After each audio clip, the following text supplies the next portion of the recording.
Welcome to the Divine Radiance Project with your host, Stacey Turner, and co-host, Emma McDonald, where we share all about reclaiming your radiance as women in business, holistic health, money, mindset, and juggling it all around mum life.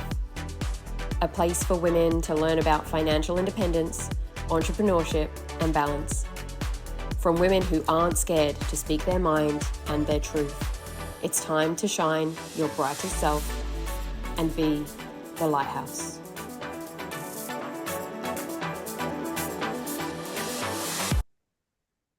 Hello and welcome back to the Divine Radiance Project podcast. You've already heard the intro, but today you will hear from myself, Stacey, and our beautiful co-host, Emma McDonald, and we are talking all things empowered birth. So, off the back of us recently going to watch the premiere of an incredible documentary, Born at Home, which brought all the tears and emotions to the surface for everyone watching, male and female, we thought that this was a really important topic to bring to everybody's attention on our podcast, but also it's just a conversation that needs to happen more in the world, right? So, Em, do you want to kind of take it away a little bit more with what the documentary kind of brought up for you and why it got you passionate about wanting to share more about this topic? Yeah, sure. So, I mean, obviously the beautiful Stacey and her hubby, Matty, were featured in this documentary. So it was very, very cool to watch.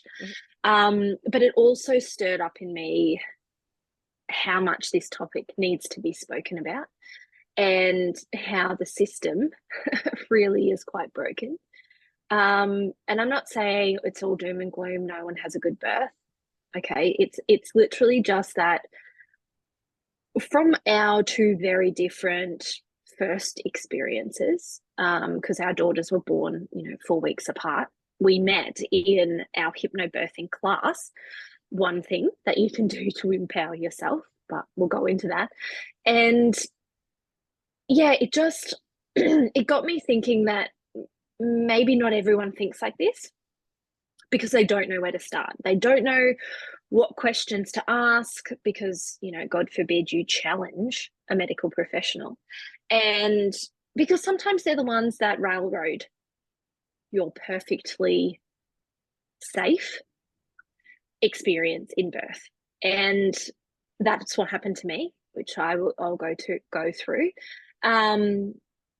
So yeah, it was just about wanting to empower women in a birth front.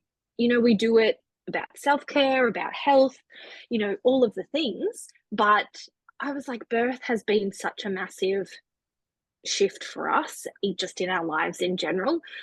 I wanted to talk about it, and then off the back of the documentary, I was like, let's do it now, because we shared about that. We definitely post some content about the statistics in Australia that aren't great around women having traumatic births. And it does not have to be like that, but it starts with you. It starts with you feeling empowered about asking the questions and not putting medical professionals on pedestals where they think they belong.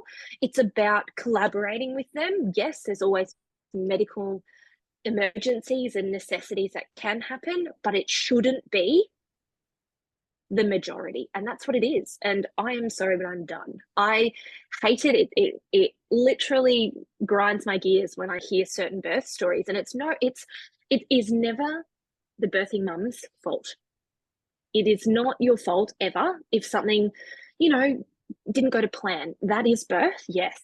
But what could have prevented your birth going that way? So we are not the experts. I'm not saying that. I mean, I've had one birth and it was great, but it's like we had things in our births that we feel we can share that could be helpful, is basically where it came from. Yeah. Yeah, I love that. And birth is such a massive topic that we're all here because we were born. Without birth, none of us exist. So for it to be a topic that people aren't even willing to talk about or need to brush under the carpet, or, you know, if they had a traumatic experience and they don't want to delve into that, it could be impacting people more than they realize, because we're all born. Many women have given birth. Those events of being the baby being born or being the mother giving birth can imprint on both mother and baby and have long lasting, lifelong effects if not dealt with, if not addressed and worked through and acknowledged and integrated. And we're not saying that anyone is broken except the birthing system.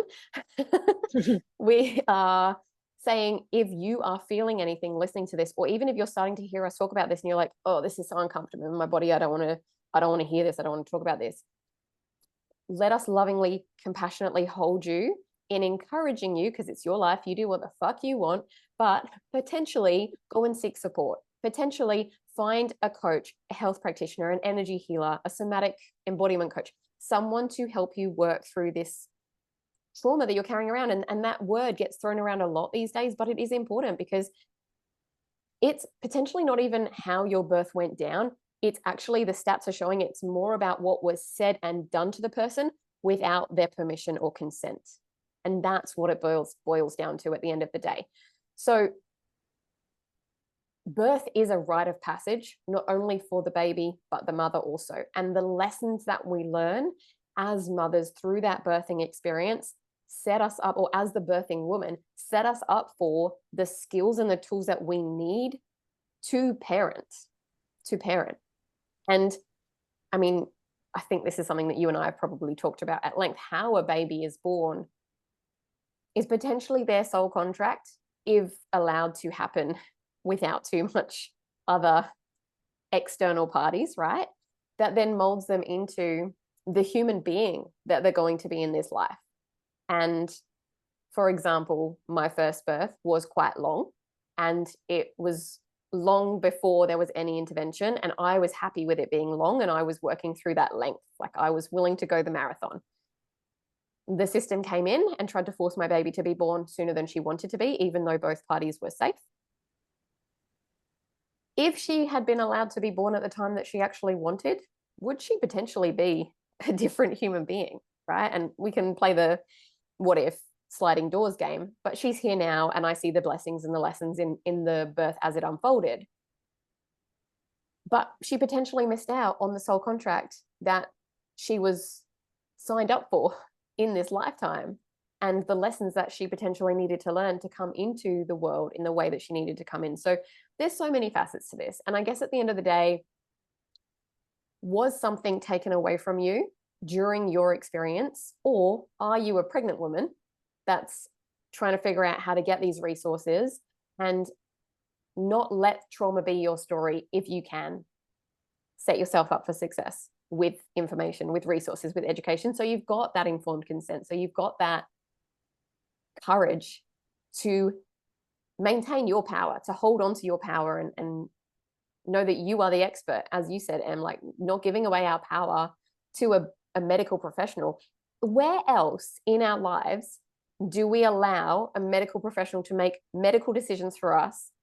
They always, you know, you get the information presented to you, you get to talk about it with a loved one, you get to make the decision, the final decision for yourself about your body. But apparently, when a baby's involved, society or the system tells us that we have to just do what we're told and be a good girl and shut up and get on the table with your legs up in the stirrups and push your baby out as you're commanded to. Fuck no, that's not happening. Because you're on someone else's time, on someone else's clock. Yeah, exactly. And actually, before I hand back to you, Em, I wanted to say that we're not having a go at midwives. We're not having a go at obstetricians. We're not actually having a go. We're saying that the system has failed even the medical professionals to the point that they feel like they're in a noose, that they have to behave a certain way, that they have to follow certain policies and procedures, that they're following a timeline. Otherwise, they're going to get sued, or they're going to, like, they're trying to protect themselves. It's all red tape BS. It's nothing to do with actually empowering the woman and letting them be the expert anymore. And it's all to do with very old school processes even the 40 weeks gestation thing, right? Like when you educate yourself about this stuff, and we can give you a bunch of resources to tap into if you're like, but where did you find all this information? That 40-week gestation period is based on a male doctor who decided based on some random calculations that that was how long a baby needs to cook for. Even though you don't actually know ovulation, implantation dates, you don't actually know the true gestation. And also, plenty of babies have been born at 42, even 43 weeks healthy. So there is that. And it's the fear. I think it's the fear mongering, like that really gets to me. And it's done in every kind of facet of how we live. You know, fear mongering about the weather, fear mongering about whether you're going to die doing this or eat this, or, you know, there is always some version of fear mongering that happens. And it doesn't have to be like that, and it shouldn't be like that, because birth is a very safe process that has been done for history of time. Like, no textbook needs to tell you that it is a biological process for a female to grow a baby and to have a baby be born, you know? And yes, there are emergencies that happen. I am not taking away from that. But did those emergencies happen from intervention that didn't need to happen? For example, in my birth, you know, I went into spontaneous labor. That's something that can happen, and you don't necessarily have to be induced. You don't have to have a balloon, you know, inserted into your cervix to make your baby come. If you don't feel like that is the path you want to go down, have you weighed up the options? Have you had the conversation around why induction might need to happen? Okay, so I'm not saying that that's a bad thing, but having an induction, but we know that that's the first point of intervention that is going against what your baby wants to do. So all those natural hormonal processes that start birth overall. So you can go into spontaneous labor. You can do what you do at home until you feel like you're ready to go into hospital, if that's what you're going to do. I went and had a hospital birth. I have it's a heart condition, but it sounds a little bit more dramatic than it is. I have an extra electrical pathway in my heart, and I didn't know enough about my body in birth in that time because I'd never done it before. So I chose to go to a hospital, but I still was in a midwifery group practice because I know midwives are really those ground workers. Like, they see and are part of so much that they are the empowered ones to listen to, in my opinion. And support I knew physiological birth more. Yeah, thank you. And the continuity of care mattered for me, and knowing that I could meet, you know, 3 women and I would know them before birth time and whatever. And so we had discussions around the fact that you know, if it was 42 weeks, only then would we have a conversation about whether I needed induction. Everything, we were always checking, you know, ECGs and, you know, checking my heart. And really, I was empowered for that condition more than they were, because I've had this condition since I was 14. So I knew it and I felt safe in it. So that's one part. You know, if you have a medical condition that they are saying you are now put into a what's that term? High risk category. High risk category. Thank you. It's, do you know your condition? And how does that influence birth? Okay, so I knew if I had a heart palpitation while I was in birth, okay, what would that look like? And I visited all of those scenarios. I didn't want to have, I was still in the birth suite, birth center, which was the one we did. Birth center is less intervention. I can't remember which one it is. No, at the Royal Brisbane. Can't even remember Birth now. center, it's been that long. Birth suite. It's the one that you wouldn't One think. was like, yeah. The one that you don't have all of the, don't have all of the intervention out in your face. You know, it's very chill. It's like a bedroom with a double bed. yeah, and the bath, and you can do whatever you want to it. I did have to have I wanted a water birth, and they told me I couldn't. And I fought that the most that I could. I Which is didn't also actually successfully not win, true, but right? Like it's actually not true. You can, at the end of the day, what legally, was not true? Oh, but yeah, like you could have overridden that to the point of, obviously yeah, it can create uh, turmoil in the birth space and you're wanting to stay as calm as possible. But legally speaking, yeah, just for the listeners, if they didn't know this, anything that you choose to do in your birth can happen. And I guess it's finding a professional that will support your decisions in birth. Like obviously that hospital had policy and you didn't fit into their policy, so they said certain thing. mm-hmm. If you chose to go somewhere else and birth somewhere else in water and found people that could support you through that process, then that may have been an option. Yeah, yeah, exactly. Thank you.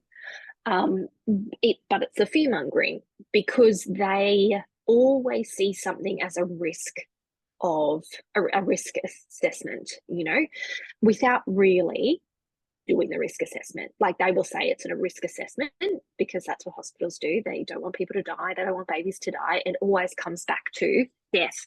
But where do they look at the trauma aspect of things that happen, right? Which envelops some people's lives. But so I didn't win that battle.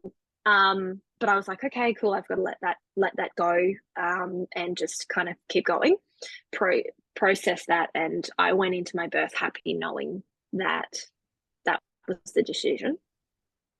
And so fast forward, I was about 5 hours into active labor in the hospital. My doula was there. If you haven't heard of a doula before, they are basically a birth coach with lots of experience around the emotional support around and helping to advocate for you in this space, but they don't have any medical responsibility. So I had my midwife, and I was really blessed with the midwife that I actually wanted. And she really just sat in the corner and watched on, which was a real blessing. But she was old school. She'd been a midwife for a really long time. And One that's of what the they're newer meant to midwives, do, right? That's what they're right? meant to do. Yes. Not saying that all um, new graduates aren't like that, but I feel the training now is even fear-based. So what the new midwives are hearing is so different to what a midwife 30 years ago was hearing. So that's what I mean by sitting and watching on by. She trusted the experience. It's like she trusted me, that I trusted me, that everything was gonna, go as it went. And She so let my you doula was keep putting on candle. she let you keep your power. She didn't try and take it away from Yeah, you, which is like yeah, the biggest part of it all. Sorry. So your doula? yeah, yeah. My doula had put on candles and did all the mood things while my husband was trying to use like one of those head scalp massages. And I have a video of this, and he's trying to do it while I'm sniffing my peppermint essential oil because I felt so nauseous. And I was like, just calmly took his hand and pushed it away. So it was a very, calming moment.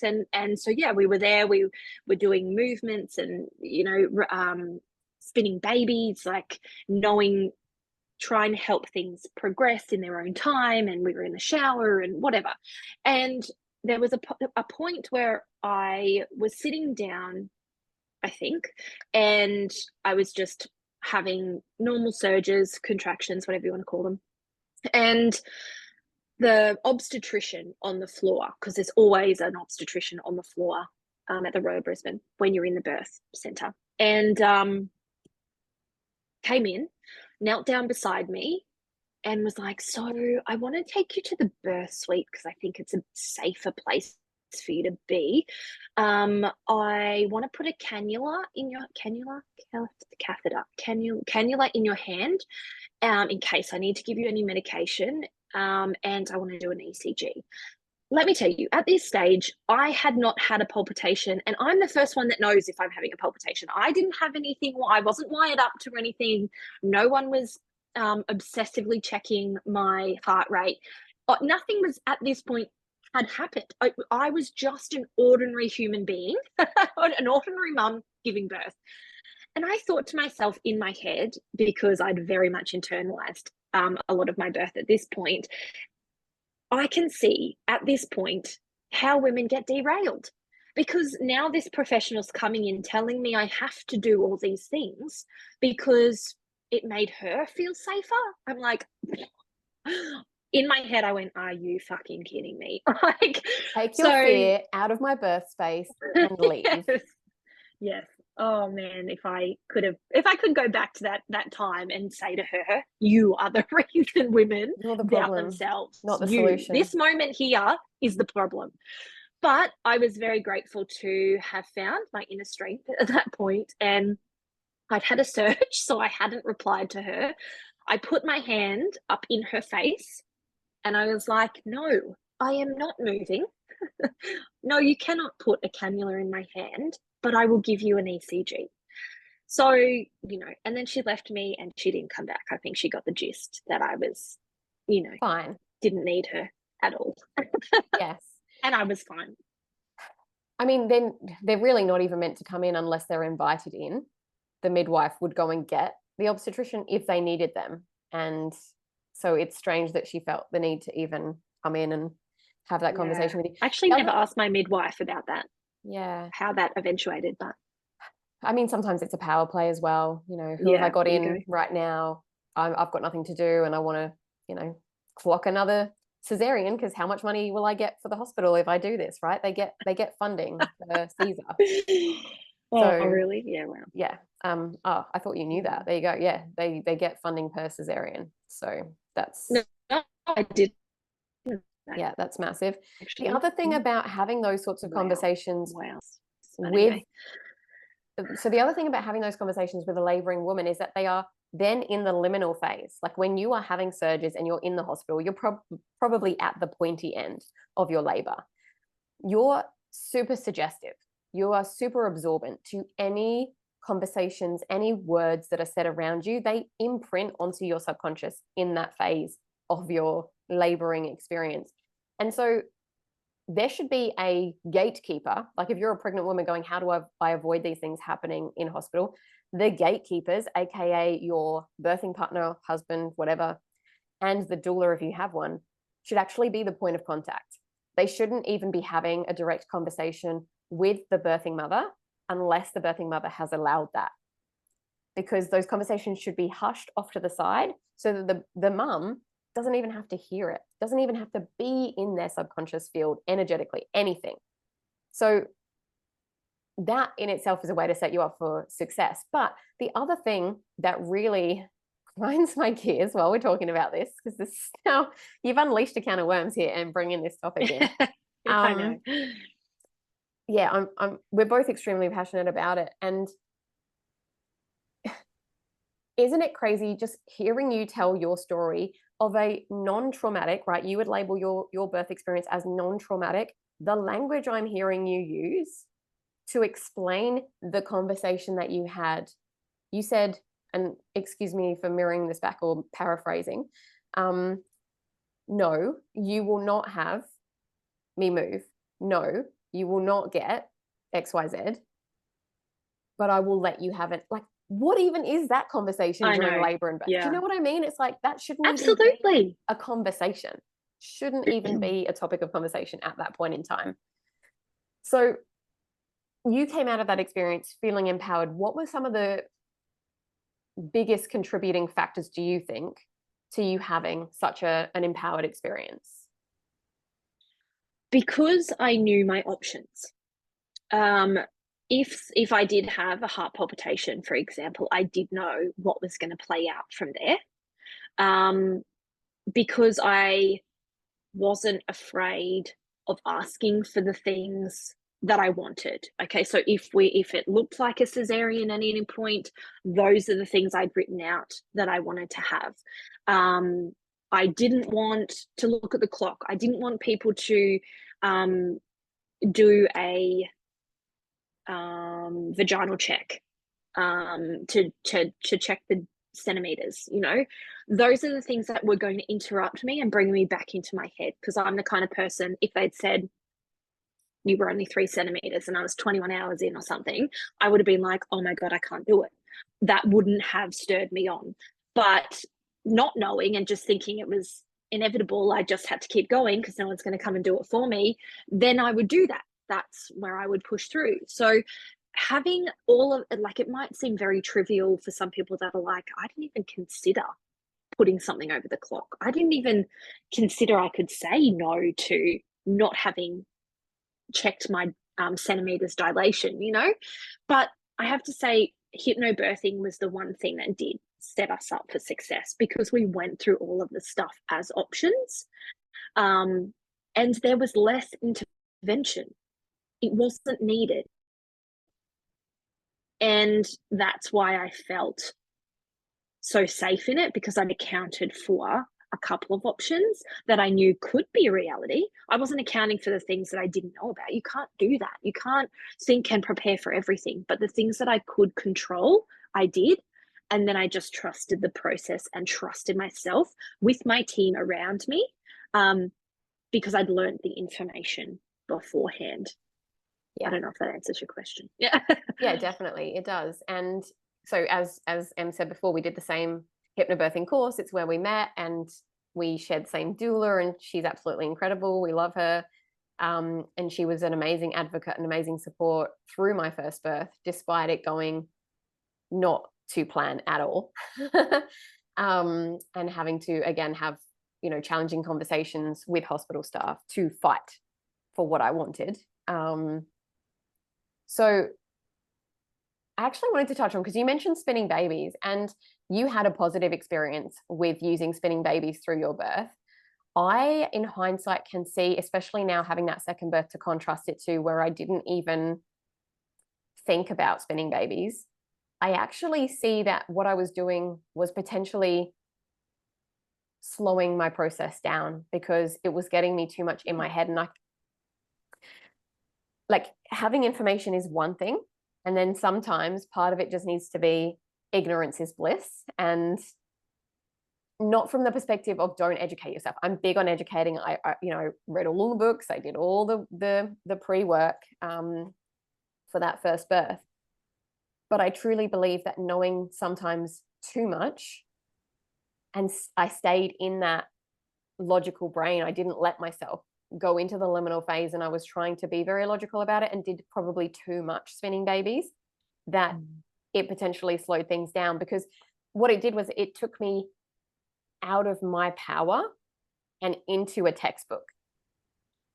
So if women can learn those tools and then put them in their toolbox, put them in their back pocket, and then just come back to, how do I feel right now? What do I need right now? As a first-time mum going through that, it was scary as hell, because they're all new sensations. You're looking to the experts around you for suggestions and advice. And I, without even realizing I had done it, had given away my power before I even went into labor. When I look back on my pregnancy, rocking up for my private midwife appointments, right? Because I wanted continuity of care. I knew and understood how important that was.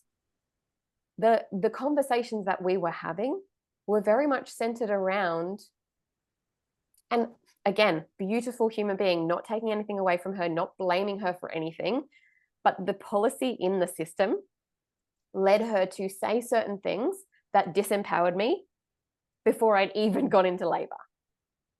So when I think about some of the ways that she was like, and when this happens, then this needs to happen, right? So once it was kind of like if you go down the cascade of intervention, once you're on that cascade of intervention, these things then have to happen, right? As an example of that, it's like, if you've had syntocin on, artificial oxytocin, through your labor experience, we have to inject you with syntocin on to get the placenta out. That's part of the policy. I did not feel comfortable with that. I haven't done enough research into it to know whether it's okay or not, but I do remember reading so much of beautiful Sarah Buckley's work. And in hindsight, I do think that I would have been in my complete jurisdiction to say, no, I don't want that injection, right? You've already pumped my body full of syntocin on, even though I didn't want it. I said yes, because I believed at that point in time that it was my only option to get my baby out without a cesarean, because I was fear-mongered into that decision. But then without any conversation, because it had been talked about before, needle was in my leg before I even knew what was happening, right? A finger was stuck in my bum at one point to check that my anus reactions were working. No consent was sought. And I remember laughing about it at the time. I look back now and I'm like, that is, excuse me using that word on a podcast, that's rape. There was no question asked. It would have been easy enough to just say, is it okay if I do this? And I would have given permission, yay or nay, right? And if my anus It's not like you're working, unconscious or you can't advocate for yourself, you know? Yeah. I was holding my baby, but that's no reason to not just ask me, can we just do this check? And I mean, how much do you want to share on a podcast that you don't know who's listening to? But I definitely have some sensitivity around things going into my butthole. Like I do not like that, you know? So Sure. there's stuff's meant to come out, not go in. So I can speak about this stuff openly now because I have done so much work around my healing. But if you're hearing this and you're like, wow, that happened to me and I was not comfortable with that, and I've just made it okay or compartmentalized it, explore these conversations with somebody, explore these conversations with somebody that can hold space for you to make sure that you are feeling held in these conversations and held in these situations as you move forward. I mean, I haven't kind of unpacked the whole story, but I guess knowing that I had gone into it as educated as I was, and I still had an outcome that wasn't what I wanted. Yeah. So what would can you pinpoint the time that intervention then derailed you, or something that was said that may have derailed you, or the process, not you? You know what I mean? I hear you.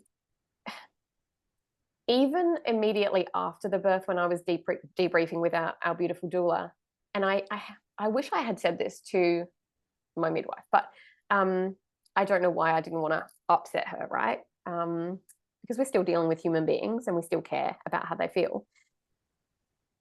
Because I'd paid for private midwifery care, she did come to the house, which was amazing. Like, really grateful that she came to the house to see me because I wasn't home birthing. I hadn't paid for that. But then she actually left without communicating with me. So she told, and this does all definitely stem back to that, how I was talking about that pregnancy care. I already was disempowered before I even realized, like, my power was with her and her alone, but I didn't realize I had done that. So I was waiting for her to tell me when to go to hospital. I was waiting for her to tell me to do certain things. I did do a vaginal exam at home, even though I should have been more internal, more trusting of myself, knowing that my baby was going to come out when she was ready. But I didn't have any of that trust because I'd already disempowered myself, even though I had all the education. Do you hear what I'm saying? So in my midwife leaving and just saying to Maddie and my doula, Stacey can come into hospital when her waters release, right? And this is beautiful hypnobirthing language. Your waters don't break. You're not broken. There's nothing wrong with you. Language is important. Waters release. Did my waters release? No, but I was definitely at the pointy end of my labor. I was vomiting. I was, in an intense phase of my labor. And I felt the need to go to hospital, probably based on fear and because I'd felt abandoned by my midwife. If she had maybe come and had a conversation with me and given me a few scenarios, at this point, you're probably like, well, if you were so educated, why didn't you already know at what point to go to hospital? No one really knows. And apparently you're meant to be able to tell them. We heard the most amazing answer from Sarah Buckley at the Born at Home premiere last week. She said, when the train cannot slow down, that's when you go.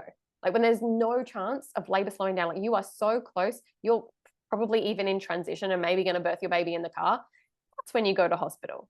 Not when you're, not sure what's happening. Like, you need to wait until you really, really know. And that's hard again as a first-time mum. And, no one can make that decision for you. But because I was disempowered when I was seeking that help from outside of myself, no one in my birth team at the house knew how to help me with that, and I didn't know how to find those answers for myself. So my solution in that situation was to run to the hospital, because then I was safe, because I was with the midwife, because I was at the hospital. I'm doing inverted commas with my fingers, because none of that stuff is actually true. The safest place for me to be laboring for as long as possible was at home and as comfortable as I could get when you're going through labor, which is uncomfortable.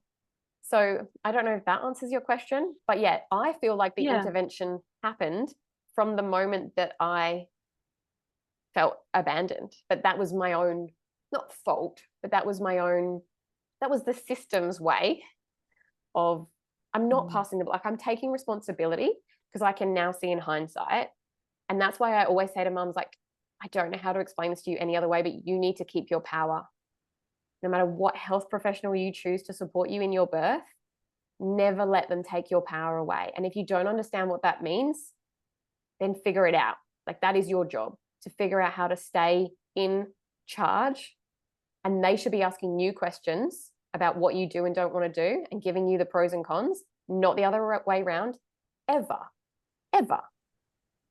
Yeah, I actually don't think I've heard you explain it before like that.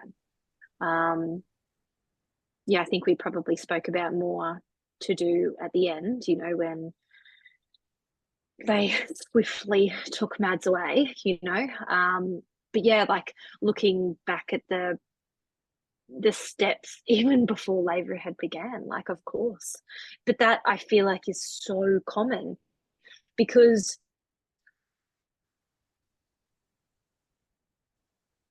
yeah, we are, I didn't know when to go.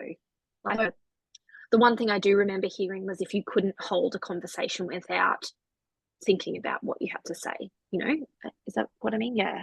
If you were having a contraction and you couldn't hold a conversation, I think I said that around the wrong way, but, and yeah, so that was about as good as you get when you think you're ready to go. But then having someone, being reliant on somebody else telling you when to go, yeah, that would definitely be a bit of a derailing at that point for someone that is so independent and capable and knowledgeable, to be like, oh, hang on, I'm at the most vulnerable point in my life so far in this journey. Okay, what do I do? Yeah, I can see that. And there were definitely lessons that I needed to learn through that process. You know, patience was an overarching theme. I was pretty much on 42 weeks when my eldest decided to spontaneously trigger labor, and that's a normal amount of time. But when you're that heavily pregnant and you're so ready to meet your baby, and you're scared but you're excited, you know, it feels like forever. And now you're on the other side of it, you go, oh yeah, that was nothing in the grand scheme of things. So patience was definitely an overarching theme, and then ending up with a 30+ hour labor from first contractions, first like aware contractions or surges. But then when I come back to that over education piece, it was almost like my birth team were trying to help me stay empowered in other areas that at those points they should have overridden me. For example, if anyone's seen my birth videos, they will see that I'm wearing blue blocking glasses in my birth. I was so pedantic about, you know, boosting my melatonin, which was going to boost my oxytocin, which was going to keep those beautiful hormones flowing. So the glasses were fine. That wasn't impeding anything. But what I was really kind of a bit too over the top about was my water. I wanted my filtered water from home. I wanted my coconut water that I had packed into my suitcase. And because my amazing hubby and my beautiful doula thought that we were pretty close, who knows how close the baby is, right? That stuff got left in the car. And then I stupidly refused hospital water. So of course I sent myself into dehydration. At that point, someone should have overridden me and gone, drink some friggin' water, get some hydration into you. Because the point that stalled my labor then, two parts to this. One was I was dehydrated and my uterus was starting to slow down, because muscles that are dehydrated don't contract effectively and efficiently. Two is that I had been coached or seen that you're meant to have a knees wide, ankles wide position when you're in the birth pool. This closes the pelvic outlet. So I had potentially overeducated myself or got this information from somewhere that wasn't true. Like a lot of assumptions that I'm owning that I made for myself. I now understand knees close, heels wide, opens the pelvic outlet. So for someone with a narrow pelvis like me, going really wide with my knees made my pelvis close and caused my baby to stay stuck up high. So with those two things together, it was going to be really hard for her to come out on her own. And so the first one was that I needed to rehydrate. And the second one was that I needed to try different positions, tuning into myself, not what the textbook suggested, not what, like if somebody's like, open your knees. I don't think anybody actually said that, but just that's the position I was going into, thinking I was opening up more and helping myself. That was the opposite to what I was doing, because now I've done some pelvic mapping. My body is like 1 in 3 that need to do the opposite. Some people are fine going knees wide, ankles wide, but 1 in 3 people are going to need knees together, ankles open. So when you hear this, don't be like, oh, I wonder if I need some pelvic mapping. No, this is me saying, hold on to your power, go inward to yourself. If you're feeling like a position isn't working for you and it's not feeling good, try a different position and trust yourself through that process. So what this then led to was me being coached through some pushing in the birth pool, at which point my waters finally released, which was like a really empowering moment to happen in the water. That felt good. I will say birth pools at the hospital are extremely uncomfortable. And if you are going to do that, as many towels in the bottom of the pool as you can. Like, don't care about how much laundry it's creating for the hospital. Put all the towels, all the yoga mats under your knees and be comfortable. Make your partner get in the water, even if they have a fear around being in your blood. Like all of the things I didn't do to look after everybody else. And Matty even mentioned it when he spoke through, because I got my husband to record his version of both birth stories on audio after both babies were born. Yeah, it's really fun to listen back to. But one thing he did say was, Stacey was so sweet. She, I sneezed while she was, in the birth pool and just released her waters. And she said, bless you. And I'm like, what a friggin' idiot. Why am I worrying about everybody else? Like, this is the moment in time I'm meant to be looking after me. And I was so focused on what everybody else was doing. And I hired a videographer, which again, in hindsight, she is amazing. She's a beautiful human being. But I think I put myself in the limelight too much and I was too out of my body, not in my body. I needed to have taken the pressure off myself. And if someone happened to catch it on a phone, beautiful. But I definitely think it impacted how I showed up for my birth and all the expectations that I put on myself. And then ultimately then led to this cascade of intervention. So getting out of the water, because I'd been pushing for a while, and, the midwife thought she'd seen the baby's head when I was sitting on the birth stool before I'd even got into the water. And potentially that was just the sac being pushed out, not the baby's head coming close to the outlet because she wasn't anywhere near. And these things happen, like, that's not a mistake that she made. But it was a false sense of how close to the end I was. And that can be exhausting when you're running a marathon and you think you're getting close to the end and you're nowhere near. So then that brought the obstetrician in, and the suggestion, very strong suggestion, that I should just go straight for cesarean so that I can have my vaginal seeding, where they swab the vagina and put it over the baby for oh my gosh. The bacteria? The bacteria. I was going to say antibacteria. No, the bacteria. And to have like a very mother-centered cesarean. If I'd wanted it to be my way, apparently it had to happen at that point in time. Because if it went any further along, then it had to be an emergency and my husband couldn't be present, and it would just be, we need to get your baby out quickly and you don't get any of the things that you've asked for, right? So this was like what I was being presented with. And I said, look, I'm just dehydrated. Can we go to the other side of the hospital, whether it's the birth center or the birth suite, can't remember, right? And let's just do an IV bag. You rehydrate my body. Let me have a little bit of a rest. I'll keep working through my surges as best I can, and then I'll be good to go again. Like, I'm ready to keep going. I've got this. No, wouldn't recommend it. If you're going to go IV bag, we have to go Syntocin on as well. We have to start the artificial oxytocin. Oh my God. Yeah. So, but to even be having that conversation at that point. Yeah. Like, how empowered were you at that point? Like, it's amazing to be able to say, no, give me some IVs and then just give me a minute. Like, Yeah. I've got this. Give me That's a damn all I minute. want. Yeah. Yeah. And so that wasn't actually a choice. Like, you know, it was almost, I can't remember the exact words because it's over 4 years ago now, but there was kind of an air of, you're putting your baby at risk if you don't do this. And then at each stage of intervention now, because we were in the intervention side of the hospital where the bright lights and the 50 million people in the room, it was like, well, you should do this or X will happen. You should do this or X will happen. So the next thing was, okay, we've plugged in the IV, we've hooked you up to the Syntocinon. You have half an hour where you're not allowed to push, right? I'm already in full-blown labor. Syntocinon is surging through my body, strengthening those contractions. Not allowed to push is not actually possible at all. So that then after I've had half an hour of allowing the Syntocinon to come into my body, then I'm allowed to try half an hour of active pushing, which would have been coach. Allowed.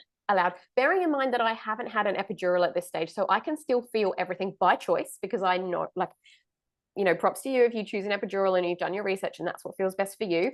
That's not what we're talking about when we come to empowered birth. Me, didn't want an epidural because of the research that I had done. Okay, so hopefully that opens up a can of worms to go and look down for yourself. Sarah Buckley is the queen of all of that if you're looking for a place to search for that information. I was happy with no epidural. What I wasn't happy with was being told to not let my body do what it was trying to do once they were pumping drugs into that was trying to make my body do something, if that makes sense. So then I was in resistance, trying to stop contractions. Physically impossible. It's an involuntary thing at this point. And the like obstetrician and all the kind of very medical staff had left, and it was the doula, my husband, and my beautiful midwife.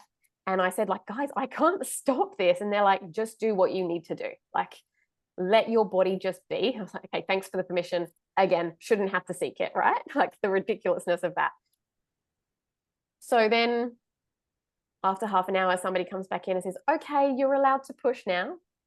They've put a needle into my baby's head, which they did seek consent for, but they made out that it needed to be there so that they could track the baby's heart rate. This is a screw that goes into your baby's skull. Okay. I knew what it was. I didn't think that, I knew I had a choice, but I thought, look, we're now down intervention road. If something happens to my baby, I want to know, so I'm not being negligent, right? Like, I don't want my baby to die either. So they said after about 3 or 4 contractions, your baby's heart rate is starting to drop. That is normal. Babies' heart rates are meant to drop as they start to descend through the birth canal. When you are in a surge, the baby's heart rate drops. That is what happens. The only time that they assess this is when they're putting a mother and a baby in interventions line. Otherwise, they wouldn't know. So what do they have to compare it to? So their comparison is trauma and intervention. They can't even compare the baby's heart rate to normal, but studies have now been done to show that it's normal for a baby's heart rate to slow down as part of that process. So I'm being told my baby's heart rate slowing down. It's dangerous. The baby needs to come out as soon as possible. Probably best to go for cesarean again at this point. Now, guys, I have nothing against cesarean, but I wanted a vaginal birth and I was willing to fight for it. Okay. And I was actually, to be perfectly honest and vulnerable here, I'm scared of Caesar recovery, right? Like massive hats off to those women that have done that, because it's abdominal surgery. Like, when you have looked after your baby postpartum, going through that healing, you are superwoman. So remember that. But also, I was trying to avoid that or prevent that if I could. So I was asking questions every step of the way. Me and my husband were fighting for that at this point in a labor. I said we weren't going to go massively into our birth stories, but I feel like now I'm on the train. I just have to keep going. So I'm going to keep. No, it's great. It's great. I'm going to keep going. I think it's important for people to hear. So the original obstetrician that had told me in the one side of the birth center, when she checked how, your baby's stuck, you should just go for Caesar straight away. She had gone into another Caesar and another obstetrician had clocked on, and she was the one I'd been conversing with. And she said, look, I'm actually comfortable to do a vacuum assist if that is something you're open to? I'm like, yes, please. Anything that we can do now that you're going to allow me to do to get my baby out of my vagina, I'm all for, right? Let's do it. So bearing in mind, I've still got these syntocinon surges. I've been told that my baby is struggling and is experiencing trauma. They put me onto my back, feet up in the stirrups, and ask if I will have an episiotomy. And I said, oh, look, I've been using something called an epi-no to train myself to open more. So I prefer not to have a cut. And, you know, let's just see if you can do it without. She's like, okay, you've got 3 contractions to get this baby out. Otherwise, we have to go for an emergency Caesar, and your husband cannot be there. And like, you know, it's like now or never kind of thing. So makes me so mad.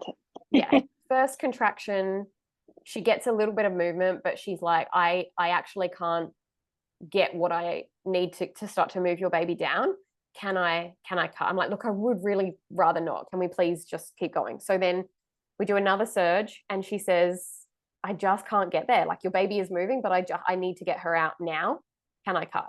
So I said, look, just do what you got to do, because I knew my time was running out. So she gave me a quick local episiotomy. So she sought my consent there, which was, you know, important. That was still me being empowered and making that decision. And then I knew, like, it was the last surge. I had to get my baby out with her assistance. Little did I know, now seeing the video from the other end, she was like really pulling. So I was pushing as hard as I could, but this was rushing my baby out much faster than she was ready. If you think about how high up the cervical canal she must have been for this much effort to get her out. Like, she was not ready to be born that quickly. So one more push and her head was out, but I thought I'd failed because I had only been allowed my 3 contractions and only her head was out. So I thought we were going to Caesar. Like, I'm laying there in a mess going, I haven't done it. Like, her body's not out. She's not in my arms, thinking like, that's it now. Like, and everyone's like, Stace, the head's out. You just need to get the body out now. You have to do one more push. And so it was this really weird, like, oh no, it's done. Oh my gosh, okay, I need to like resurge again and give it everything I've got. And then, yeah, she was pulled out onto my belly. She had a very short umbilical cord. They couldn't get her up to my chest. It was like my belly. So did Rory. There you go. They got a short leash on their mamas. Yeah. So at that point, they decided that they were going to snip the cord straight away and take her away, even though what she needed was to be with her mum and to just give her a second to come to. They took her under the light. They did the shaking thing, the taking off all the vernix, the white, beautiful stuff on her body.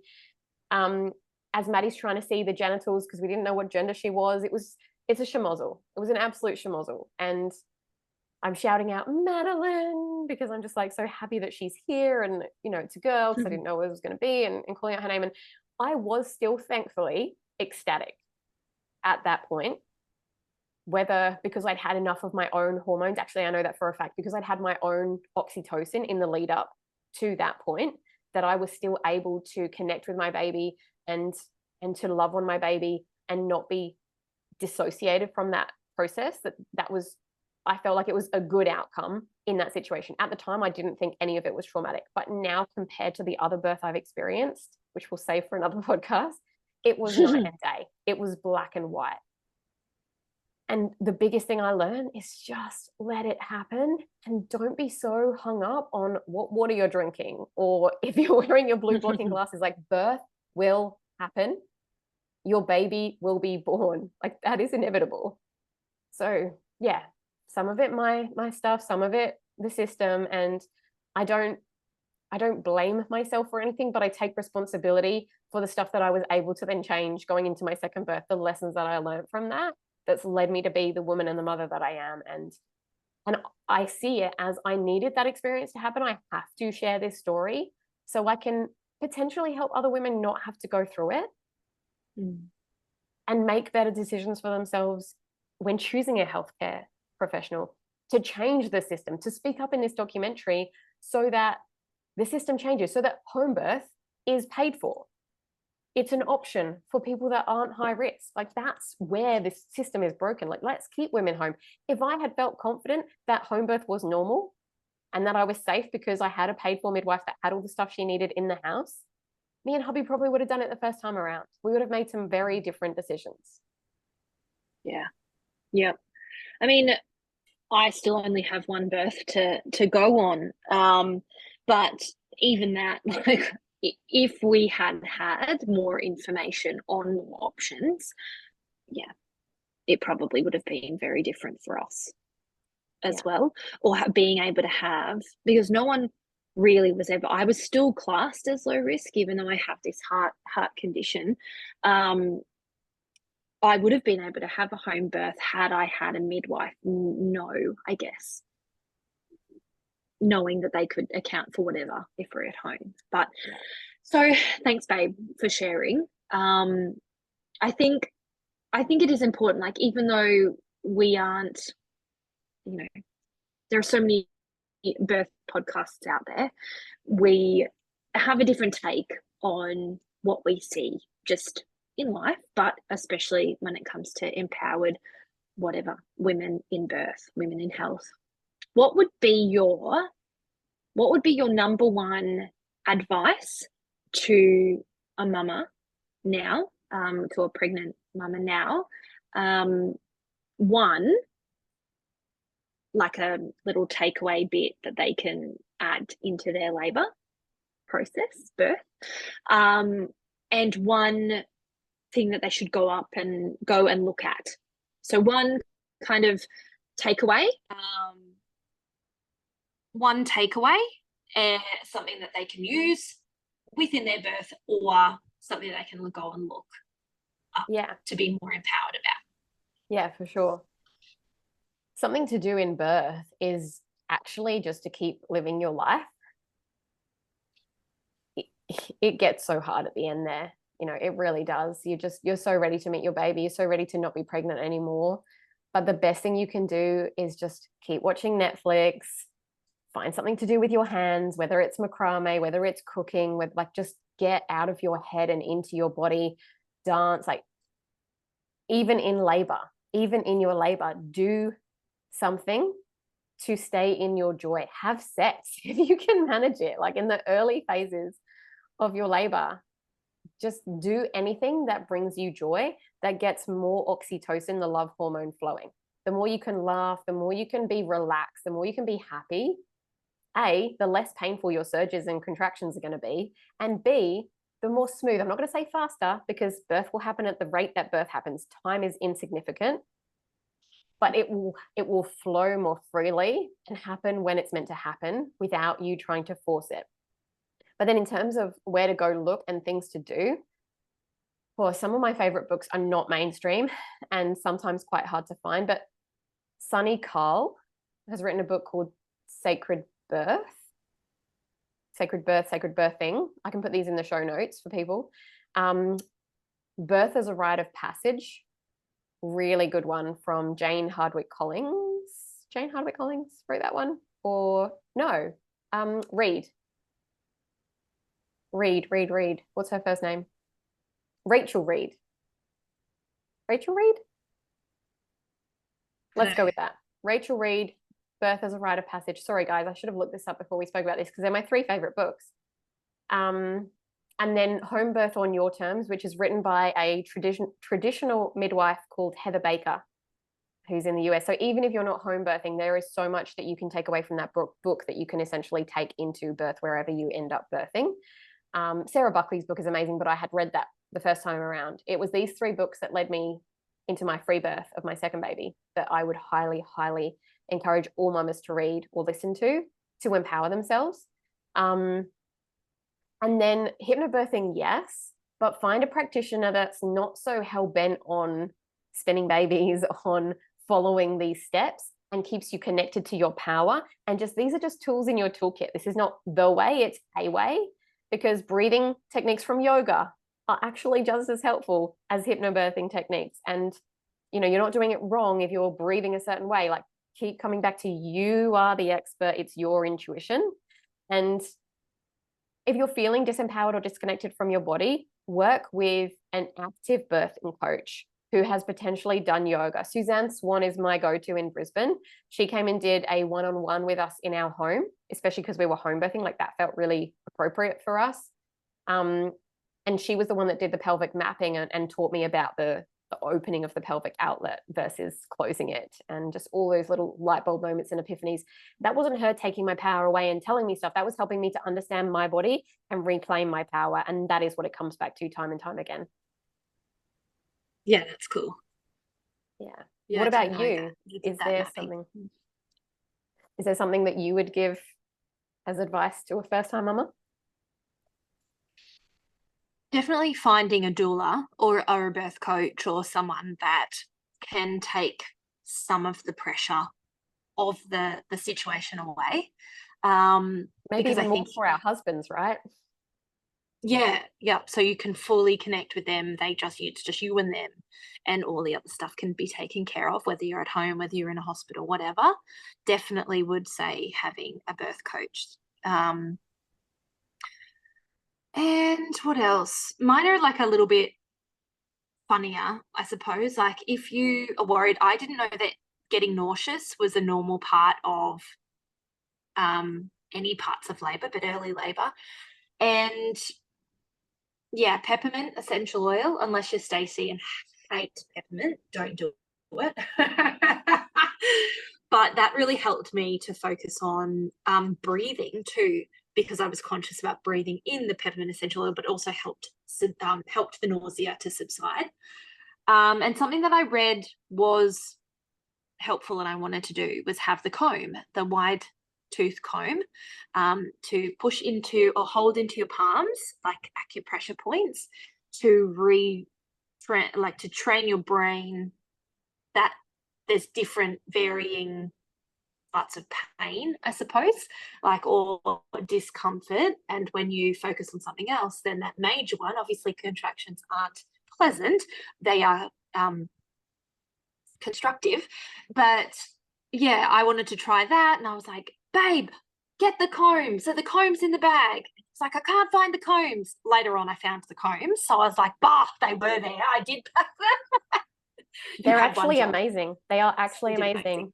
Sorry you didn't get to use them, because like I had them for my second birth and I didn't even know about them for the first one. I don't know why I missed that whole memo, but it wasn't something that we spoke about during our hypnobirthing course, I don't think. But it's called the pain gate pathway, and it's a redirection of pain, as you say, to your hands away from your womb. And it's so powerful to squeeze those combs. Like I just got little wooden ones from there's actual companies that make birth combs now, but from Kmart, and I had one in each hand that I'd written affirmations on for my second birth. So thank you for reminding me of that. That's such a powerful non-medication birth reframe tool that everyone, or pain reframe tool that everyone can use. Yeah, any others? No, just don't look at the time. Like cover the clock. I loved that. And you don't have to have dilation checks if you don't want to. It's not a necessity. But no, I think that's all. Those were the main ones for me. Yeah. I will add one more, and that was during my first birth. I didn't touch myself at all. I know this sounds a bit sexual and it's not meant to. And what I mean is, in my second birth, I didn't know where I was at, and it probably didn't matter. Like I could have just let it happen, right? And eventually my baby would have been born. But I put my hand inside of myself when I was probably going through transition or around that transition phase, because I was kind of like, I don't think I can do this. And I started to realize that, you know, my birth keeper looked across at me and she said, you already are. And it was just like this beautiful reaffirming sentence that was all I needed to hear. But she didn't tell me to do this. I just intuitively put my hand in and I was like, oh my gosh, I can feel her head. And I was like talking them through, like, I can feel her hair on the top of her head, and her skin on her above her skull, like smushed together. Like I could feel that. My baby was so close. And that was really comforting for me, to touch in myself and go, no one needs to do a vaginal check of me right now. I can be in the birth pool, which by the way was so much more comfortable because it was an inflated pool rather than a hard basin. And then I did start to feel myself rush at that point. And then it was just having my hubby and my birth keeper just remind me, like, just slow down. There's no rush, just breathe your baby down and out. And then I actually held her head to slow her down. And then I panted to guide her head out so that I wasn't pushing too hard or too fast. and my hand was able to guide that process. And I guess essentially that's what midwives do, you know, if they're invited to do that and receive the baby. But the mother is delivering the baby. Somebody else might catch the baby, but the mother is really delivering the baby. So having your own hand there to guide, if you feel like you can, if it's not like being used to hold you up in a certain position, I highly encourage that. And that was one of my favorite parts of the whole birthing experience, of my second birthing experience. Yeah, so special. So special. So good. Okay, guys. Well, I think we should probably leave it there. And if you guys are wanting more, you have to let us know if this is something that is a topic that you're really excited about, or this is starting to help you work through your own healing. Go find somebody to continue to support you in that, a coach, anything, anyone that you feel drawn to. And if you're lost in that process, then reach out to one of us and we can help to direct you to somebody that can support you through that. And B, if you want to hear more, birth stories, if you want to hear more about our birth stories, if you've got questions, or if you want us to open this up to hearing more empowered birth stories. I feel I probably shouldn't have shared the trauma story without some kind of trigger warning. I can put that on the show notes to this podcast, I guess. But we want to hear from empowered experiences, so that those of you that haven't birthed yet don't need to take those experiences, and they're not your story. Like, you get to choose your story, and that's your own. And it's not wrong to hear stories that aren't favorable, but what can you take away from it and learn from it, and then rewrite and visualize your story as the empowered birth that you want to receive. Yeah, I love that. Well, thank you guys. We love and appreciate you so much, and we will see you next time. And that's a wrap for today's episode. Listen, if you love what you heard here today, I would love for you to leave a super quick rating and a review. This helps the show get discovered by new people that need to hear what we have to share. Be sure to take a screenshot of today's episode and shout us out on Instagram, and we will shout you right back. You can find us on Instagram handles It's Stacey Turner and the.emma.mcdonald. If you'd like to find additional resources or work with either of us, then DM us on one of these handles today.